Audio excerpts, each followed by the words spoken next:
അപ്പൊ ഈ രാത്രിയിൽ ഈ 12 മണിക്ക് ഓടി, ഞാനും ഇതിൽ തന്നെ ഓടി, ഇതിലെ ഓടി, പിള്ളേരും ഇതിലേ കയറി അങ്ങ് ഓടി, ഞാൻ ഇതിലേ ഓടിയിട്ട് ഞാൻ ഇതിലേ ഓടിയിട്ട് ഫ്രണ്ടിൽ ചെന്നിരുന്നു.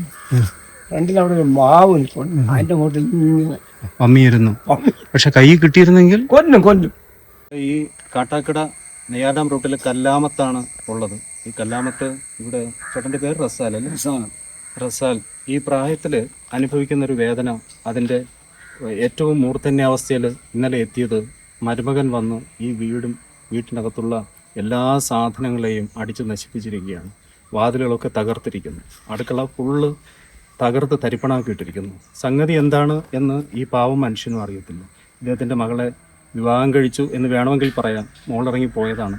MSc കഴിഞ്ഞിട്ട് വളരെ മിടുക്കിയായിട്ട് പഠിച്ച് വിജയിച്ചു വന്നൊരു പെൺകുട്ടി വഴിയിൽ കണ്ട ഒരു പുരുഷനെ സ്നേഹിച്ച് പോകുന്നു. തുടർന്ന് ഇന്ന് ആ പെൺകുട്ടിക്ക് ജന്മം നൽകിയ ഈ പാവം മനുഷ്യനും ഇവിടെ കിടന്ന് ഈ വാർദ്ധക്യത്തിൽ സമാധാനത്തോടെ ജീവിക്കാൻ കഴിയാത്ത ഒരവസ്ഥയാണ്. നമുക്കതിൻ്റെ നേർക്കാഴ്ചകൾ കാണാം. മോള് ഞാൻ ഈ പിള്ളേരെല്ലാം വീട്ടിലുണ്ടായിരുന്നു. മോള് പറഞ്ഞു, പപ്പ പെട്ടെന്ന് ഇറങ്ങി ഓടിക്കോ, കൊല്ലും നമ്മളെ. മോളും പിള്ളേരൊക്കെ കൂടി ഇതുവഴി അങ്ങ് കാട്ടിൻ്റെ ഇടയിൽ കൂടി ഓടി. ഇങ്ങോട്ടോ? ഈ കസേരയും ടേബിളും ഒക്കെ എല്ലാം ഇവിടെ ഒതുക്കി വെച്ചിരുന്നതാണ്. ഒതുക്കി നമുക്ക് വഴി പോകാനും കഞ്ഞി വയ്ക്കാനുള്ള സൗകര്യമുണ്ട്. അപ്പൊ ഇതുവഴി ഇറങ്ങി അവരങ്ങ് അപ്പുറത്തുകൂടി ആ കാടിൻ്റെ ഇടയിൽ കൂടി അങ്ങ് സാറാമ്മ എന്ന് പറഞ്ഞൊരു സമയം രാത്രി 12:15 കഴിഞ്ഞ് 12:45 ഇടയ്ക്കുള്ള സമയം. അപ്പൊ നിങ്ങളൊക്കെ ഉറക്കത്തിലായിരുന്നു? ഇല്ല, ഉറങ്ങില്ല. ഇദ്ദേഹം വരും ഉറപ്പുണ്ടായിരുന്നു, വരുമെന്ന് പറഞ്ഞിരുന്നു. ഇദ്ദേഹത്തിന്റെ വീട് എവിടെയാണ്? വീട് തണ്ണിച്ചാങ്കുടി, നെയ്യാദാം റൂട്ടിലാണ്. ഇല്ല, നമ്മളെ വന്നിറങ്ങില്ല ഇപ്പോഴ്. ഇത് ഈ പെൺകുട്ടി, അതായത് ചേട്ടന്റെ മോൾ ഇദ്ദേഹത്തോടൊപ്പം ഇറങ്ങി സ്നേഹിച്ചിറങ്ങി പോയതാണ്. MScക്ക് പഠിച്ചുകൊണ്ടിരിക്കുന്നു. MSc, നല്ല എഡ്യൂക്കേറ്റഡ് ആണല്ലോ. അപ്പോ MSc കഴിഞ്ഞോ? വിജയിച്ചോ? MSc BSc വസ്ത്രഭാഗോടെ ജയിച്ച് MScക്ക് 3 മാസം പോയി. അപ്പം ഇദ്ദേഹത്തിന്റെ പേര് കേട്ടപ്പോ ഇദ്ദേഹത്തിന്റെ പേരെന്താ പറയുന്നത്? അനീഷ്. മറ്റൊരു പേര് കൂടി ഉണ്ടല്ലോ, എനിക്കറിയില്ല, എന്തോ കരടിയോ എന്തോ, ചീങ്കണ്ണി. അതെന്താ ഒരു വട്ടപ്പേരൊക്കെ? എനിക്ക് അതിനെ കുറിച്ച് അറിയില്ല. ആളൊരു അക്രമിയാണോ? പണ്ടേ ഭയങ്കര അക്രമി. മുമ്പ് നിങ്ങൾ ആക്രമിക്കാൻ വേണ്ടിട്ട് ഇവിടെ വന്നിട്ടുണ്ടോ? ഇതിപ്പം 3ാമത്തെ പ്രാവശ്യം ഈ ഒരു മാസം ഇടയ്ക്ക്. അപ്പൊ എന്താണ് പുള്ളിയുടെ ആവശ്യം എന്താണെന്ന് എനിക്കും അറിയില്ല. മോളെ നിരന്തര ശല്യം, ആടി ഉപദ്രം, പിള്ളേരടിച്ച് ഓട്ടിച്ച് വിട്ടിട്ട് മോളടിച്ച് വേളം ഉണ്ടാക്കുമ്പോൾ അവൾ പിള്ളേരെ എടുത്തുകൊണ്ട് അങ്ങോട്ടും മാറും. ഇങ്ങനെ നിരന്തരമായപ്പോൾ ഞാൻ മക്കളൊരു കാര്യം ചെയ്യും, പിള്ളേരെ വിളിച്ചോണ്ട് പോരെ.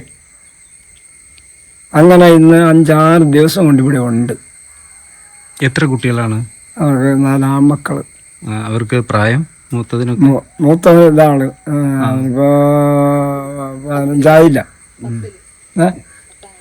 ഇപ്പോൾ 15 അവന് 5. ഈ ചേട്ടാ, ഈ വാതില് ഒക്കെ പുള്ളി തന്നെ അടിച്ച് പൊളിച്ചതാണോ? ഇത് പൊളിക്കാൻ വാതിലില്ലല്ലോ.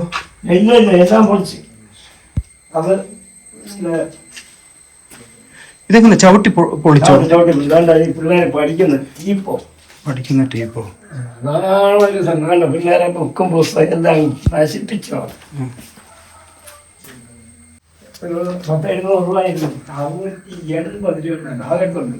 പൂവച്ചൽ ഗ്രാമപഞ്ചായത്തിൽ കല്ലാമം വാർഡിൽ സംഭവിച്ച ഈ ഒരു പ്രശ്നം വളരെ ഗൗരവമേറിയ ഒരു പ്രശ്നമാണ്. ഇതിനെതിരെ രാവിലെ തന്നെ ഈ കാര്യം അറിഞ്ഞ ഉടനെ തന്നെ വാർഡ് മെമ്പർ എന്ന നിലയിലും പഞ്ചായത്ത് പ്രസിഡന്റ് എന്ന നിലയിലും സ്വീകരിക്കേണ്ട എല്ലാ കാര്യങ്ങളും സ്വീകരിക്കുകയുണ്ടായി.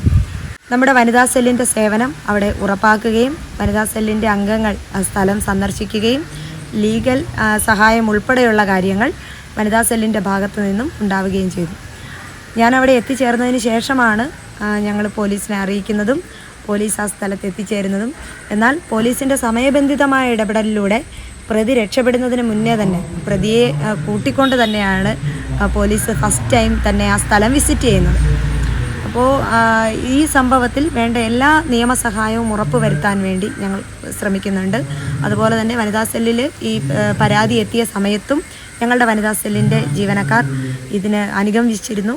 അതുപോലെ നിയമസഹായം നൽകുന്നതിന് വേണ്ടി വക്കീലുമാരെ ഉൾപ്പെടെയുള്ള കാര്യങ്ങൾ പഞ്ചായത്തിൻ്റെ ഭാഗത്തു നിന്നും അറേഞ്ച് ചെയ്തിട്ടുണ്ട്. ഈ വീട്ടില് ക്യാമറ ഫ്രെയിം ചെയ്യാൻ ഒരിടമില്ലല്ലോ, ഇത് കംപ്ലീറ്റ് തകർത്ത് തരിപ്പണം. ഇത് പിള്ളേരെ പുസ്തകവും ഡ്രസ്സും വെക്കുന്ന സ്ഥലമാണ്. ഫാന് അടിച്ചു പൊടിച്ചോ. ഇത് ഒരാളെ ഉണ്ടായിരുന്നുള്ളൂ, ഒറ്റൊരാള് ചെയ്ത ഒരാൾ, വേറെ ആളുണ്ടായിരുന്നു. ഇന്നാളൊരു ദിവസം വന്നപ്പോ ഇവർ 3 പേരുണ്ടായിരുന്നു. അപ്പൊ ചേട്ടൻ അറിയില്ല ഇദ്ദേഹത്തിന്റെ ഡിമാൻഡ്, ഇദ്ദേഹം ആവശ്യപ്പെടുന്നത് എന്താണ്?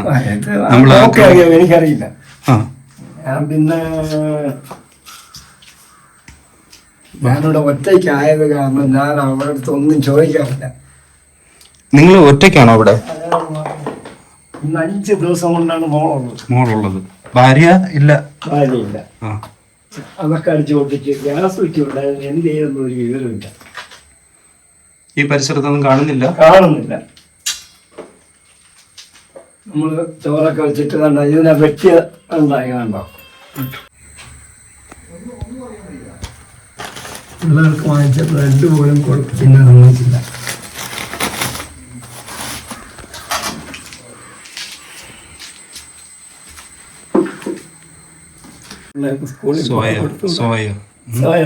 കുട്ടികൾക്ക് കറി വെച്ച് കൊടുത്തുവിടാൻ വേണ്ടി മേടിച്ചല്ലേ? നമ്മള് പ്രതിയെ പിടിച്ചിട്ടുണ്ട് അല്ലേ? ഇപ്പൊ എന്താ അതിന്റെ ലേറ്റസ്റ്റ് അപ്ഡേഷൻ? ഇവരൊക്കെ എവിടെ പോയിരിക്കുകയാണ്, മോളും കുട്ടികളും ഒക്കെ? അതിന്റെ തീരുമാനമൊക്കെ എടുക്കേണ്ട ഞാനല്ല, മോളാണ്.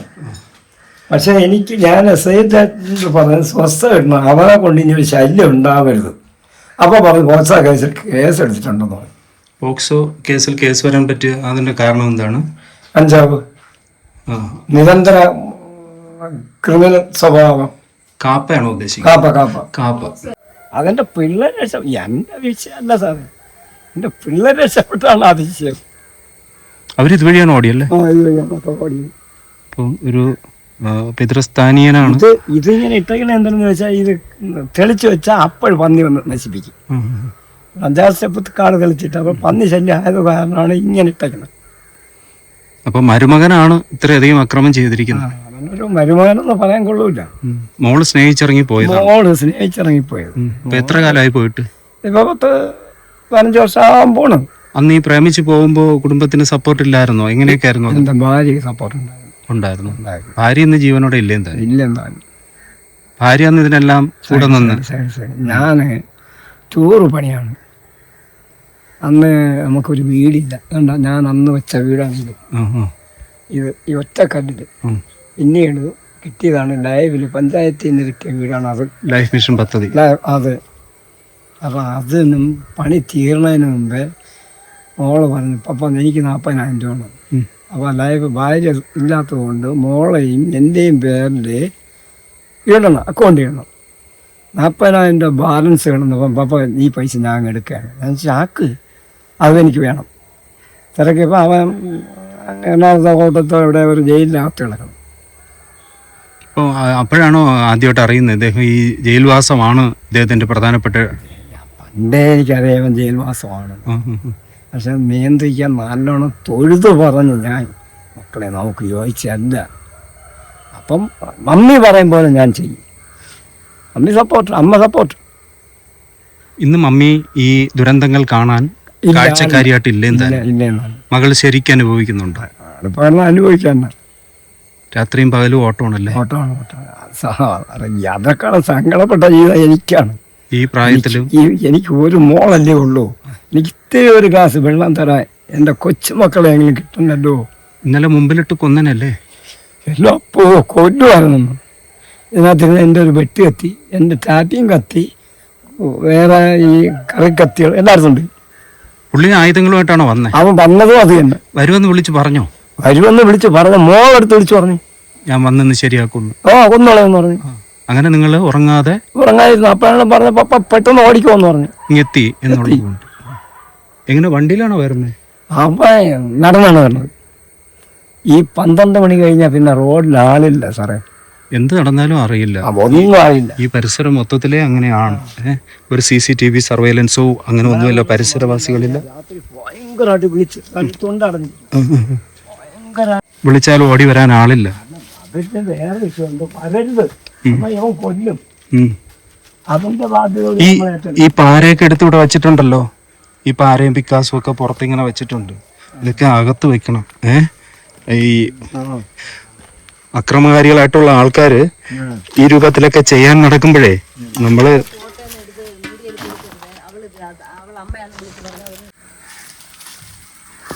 അപ്പൊ ഇന്ന് എവിടെ കിടക്കും? എന്താണ് അവസ്ഥ? കുട്ടികളുടെ കാര്യമൊക്കെ എന്താണ്? പിള്ളേരെ അപ്പുറത്തോ അല്ലെങ്കിൽ എൻ്റെ എൻ്റെ ബന്ധുവിൻ്റെ വീട്ടിൽ കിടക്കും. ഞാനിവിടെ കിടക്കും. അപ്പൊ നിങ്ങൾ എങ്ങനെയായിട്ടാ ഒറ്റയ്ക്ക് ഈ വീട്ടിൽ കിടക്കുന്നത്? ഞാൻ ഇപ്പൊ 7 വർഷം കൊണ്ട് ഒറ്റയ്ക്കാണ് ഇവിടെ താമസിക്കുന്നത്. എന്നാലും ജീവന് ഭയമില്ലേ? പോണേ പോട്ടെ. അങ്ങനെയല്ല, പണ്ട് വാതിലുകൾ ഉണ്ടായിരുന്നു, ഇപ്പൊ വാതിലുകളെല്ലാം പൊളിച്ചിട്ടിരിക്കുവാണല്ലോ. സേഫ്റ്റി അല്ല സാറേ, എന്തെങ്കിലും ഒരു ഹെൽപ്പ് ചെയ്യണം. ഒരു അല്ലെങ്കിൽ ഇപ്പൊ എന്തായാലും പുള്ളി പോലീസ് കസ്റ്റഡിയിലാണ് ഉള്ളത്.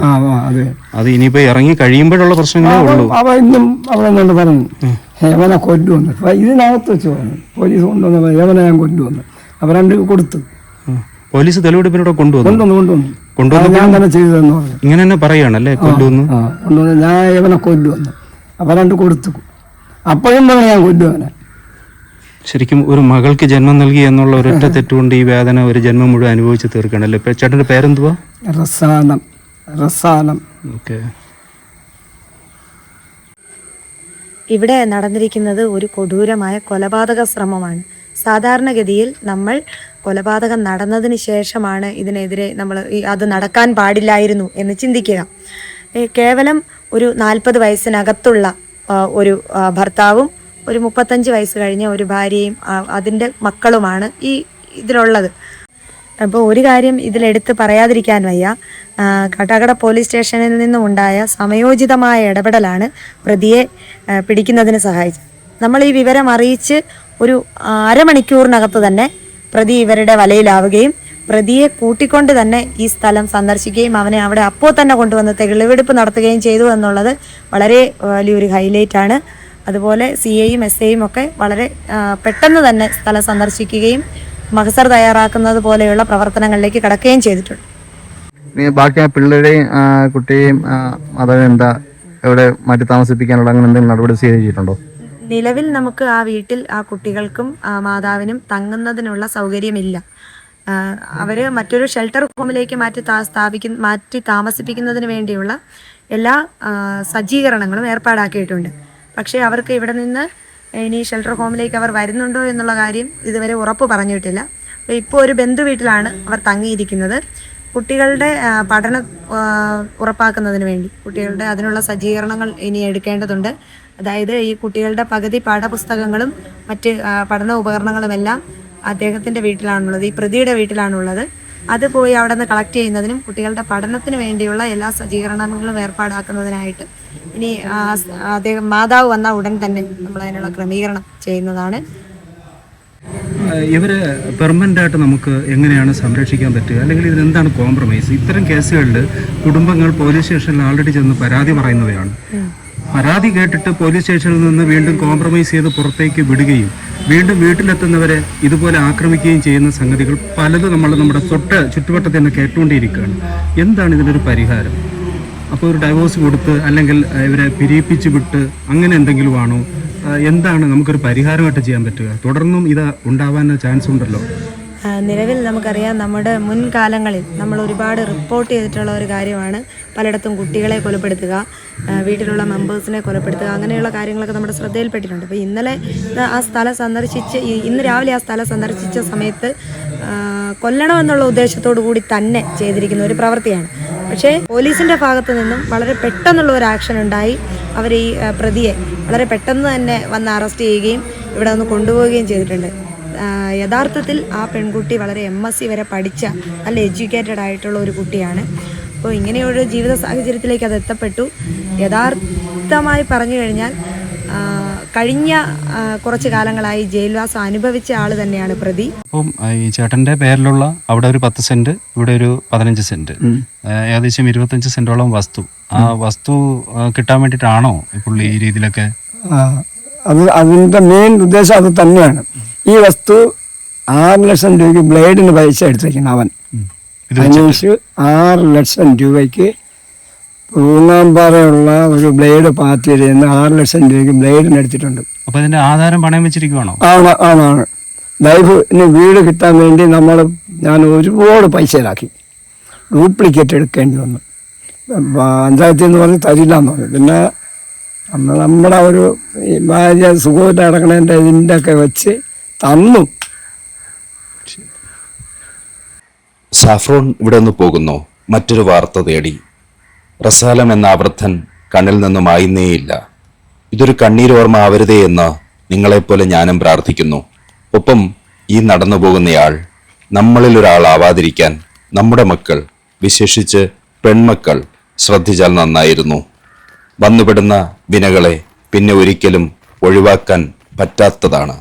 പരിഹാരങ്ങളില്ലാതെ ജീവിതം മാഞ്ഞു പോകുന്നവർ, ജീവിതം തീർന്നു നരകിക്കുന്നവർ.